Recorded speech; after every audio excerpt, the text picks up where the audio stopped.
আজকে যেই সমস্যা বিএনপির, এটা কালকে জামাতের সাথে ঘটবে, পরশু এনসিপির সাথে ঘটবে। কিন্তু ইনকিলাব মঞ্চের মুখপাত্র শরীফ ওসমান বিন হাদী হত্যা মামলার প্রধান অভিযুক্ত শুটার ফয়সাল করিম মাসুদ ও তার সহযোগী আলমগীর হোসেনকে ভারতে গ্রেপ্তার করা হয়েছে।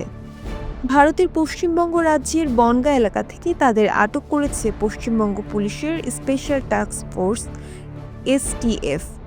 রোববার ৮ মার্চ এসটিএফের এক বিবৃতিতে জানানো হয়, গোপন সূত্রে খবর পেয়ে অভিযান চালিয়ে ৭ মার্চ রাতে ও ৮ মার্চ ভোরের মধ্যবর্তী সময়ে বনগাঁ সীমান্ত এলাকা থেকে ২ বাংলাদেশি নাগরিককে আটক করা হয়।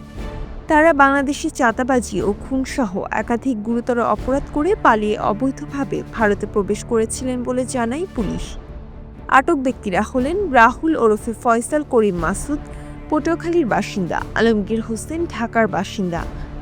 প্রাথমিক জিজ্ঞাসাবাদে তারা স্বীকার করেছেন যে বাংলাদেশের রাজনৈতিক কর্মী শরীফ ওসমান হাদী হত্যাকাণ্ডে তারা জড়িত ছিলেন। হত্যাকাণ্ডের পর তারা পালিয়ে গিয়ে মেঘালয় সীমান্ত দিয়ে অবৈধভাবে ভারতে প্রবেশ করেন। পরে ভারতে বিভিন্ন স্থানে ঘোরাফেরা করে তারা পশ্চিমবঙ্গের বনগাঁ এলাকায় অবস্থান নেন এবং সেখান থেকে আবার বাংলাদেশে ফেরার পরিকল্পনা করছিলেন বলে জানা গেছে। এ ঘটনায় তাদের বিরুদ্ধে মামলা দায়ের করা হয়েছে। আদালতে হাজির করার পর আটক দুজনকে পুলিশ হেফাজতে পাঠানো হয়েছে এবং আদালত তাদের ১৪ দিনের রিমান্ড মঞ্জুর করেছেন বলে জানিয়েছেন পুলিশ।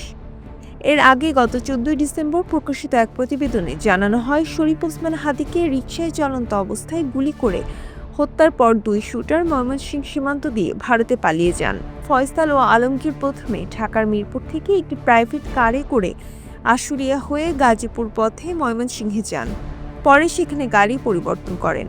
পরবর্তীতে তারা আরেকটি প্রাইভেট কারে করে হালুয়াঘাট উপজেলার ধারাবাজারে পেট্রোল পাম্পে পৌঁছান। সেখান থেকে স্থানীয় এক ব্যক্তির সহায়তায় মোটরসাইকেলে করে ভুটিয়াপাড়া সীমান্তে যান এবং সেখান দিয়ে অবৈধভাবে ভারতে প্রবেশ করেন।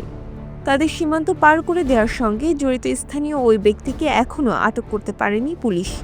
তবে সীমান্ত এলাকায় থাকা আরও দুজনকে আটক করে জিজ্ঞাসাবাদ করা হচ্ছে বলে জানা গেছে।